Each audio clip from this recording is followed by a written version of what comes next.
राधे राधे दोस्तों, आप सभी का हमारे YouTube चैनल पर बहुत बहुत स्वागत है। आज हम योगिनी एकादशी के बारे में जानने वाले हैं। योगिनी एकादशी आषाढ़ मास की पहली एकादशी को कहते हैं। आषाढ़ मास के कृष्ण पक्ष की एकादशी को योगिनी एकादशी कहा जाता है। इस साल योगिनी एकादशी का व्रत 2 जुलाई को रखा जाएगा। योगिनी एकादशी का व्रत भगवान विष्णु का शयन काल आरंभ होने से ठीक पहले की एकादशी होती है। योगिनी एकादशी से भगवान विष्णु 4 महीने के लिए क्षीर सागर में सोने चले जाते हैं। एकादशी व्रत और आषाढ़ मास का महीना दोनों ही श्री हरि को प्रिय है, इसलिए इस एकादशी का महत्व बाकी सबसे खास माना जाता है। आइए जानते हैं योगिनी एकादशी की शुभ तिथि कब से कब तक है, साथ ही जानते हैं इसका महत्व और पूजा विधि।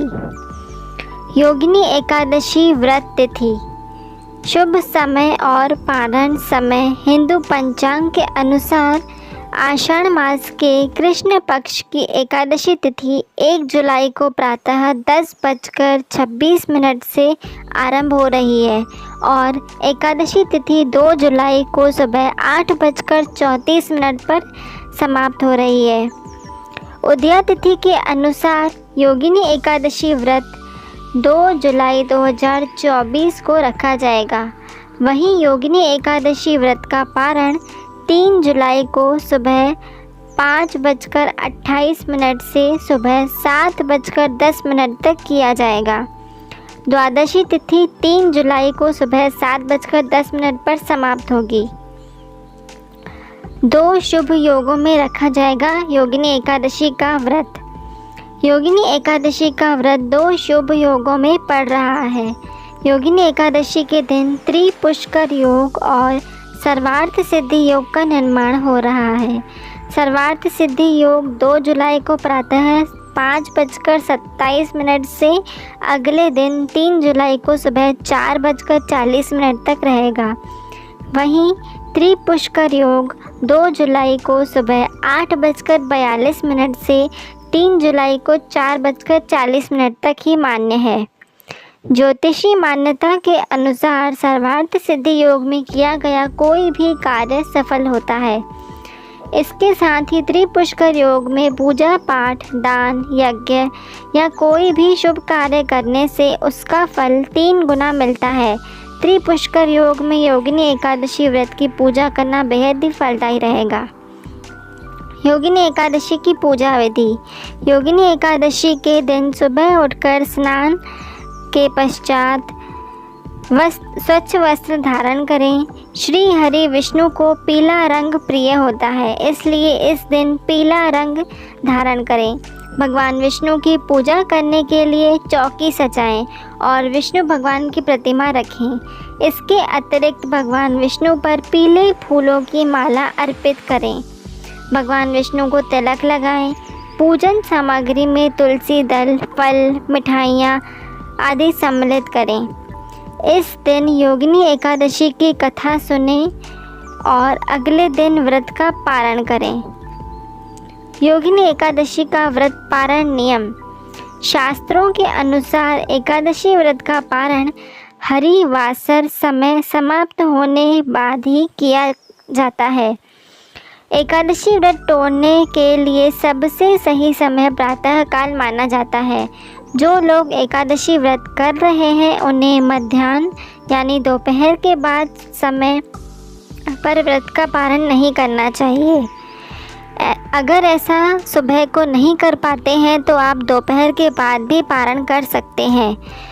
एकादशी व्रत पारण के समय भोजन में मूली, बैंगन, साग, मसूर दाल, लहसुन या प्याज आदि का भूल कर भी इस्तेमाल न करें और उस भोजन में चावल जरूर शामिल करें। द्वादशी के दिन एकादशी व्रत पारण के समय चावल खाना शुभ माना जाता है। योगिनी एकादशी व्रत का महत्व। धार्मिक मान्यता के अनुसार योगिनी एकादशी का व्रत करने से व्यक्ति के द्वारा जाने अनजाने में किए गए सारे पाप मिट जाते हैं और घर में खुशहाली बनी रहती है। ऐसा कहा जाता है कि योगिनी एकादशी का व्रत करना 88,000 ब्राह्मणों को भोजन कराने के बराबर फल देता है। योगिनी एकादशी की व्रत कथा। पौराणिक कथा के अनुसार स्वर्गलोक में कुबेर नाम का राजा रहता था। वह शिव भक्त था, रोजाना महादेव की पूजा किया करता था। उसका हेम नाम का माली था जो हर दिन पूजा के लिए फूल लाता था। माली की पत्नी का नाम विशालाक्षी था। वह बेहद सुंदर थी। एक बार जब सुबह माली मानसरोवर के फूल तोड़कर लाया, लेकिन कामासक्त होने की वजह से वह अपनी स्त्री से हास्य विनोद करने लगा। राजा को उपासना करने में देरी हो गई, जिसकी वजह से वह क्रोधित हुआ। ऐसे में राजा ने माली को श्राप दे दिया। उन्होंने कहा कि तुमने ईश्वर की भक्ति से ज़्यादा कामासक्ति को प्राथमिकता दी है। तुम्हारा स्वर्ग से पतन होगा और तुम धरती पर स्त्री वियोग और कुष्ठ रोग का सामना करोगे। इसके बाद वह धरती पर आ गिरा, जिसकी वजह से उसे कुष्ठ रोग हो गया और उसकी स्त्री भी चली गई। वह कई वर्षों तक धरती पर कष्टों का सामना करता रहा। एक बार माली को मार्कंडेय ऋषि के दर्शन हुए। उसने अपने जीवन की सभी परेशानियों को मार्कंडेय ऋषि से कहा। ऋषि ने माली की बातों को सुनकर आश्चर्य हुए। ऐसे में मार्कंडेय ऋषि ने उसे योगिनी एकादशी के व्रत के महत्व के बारे में बताया।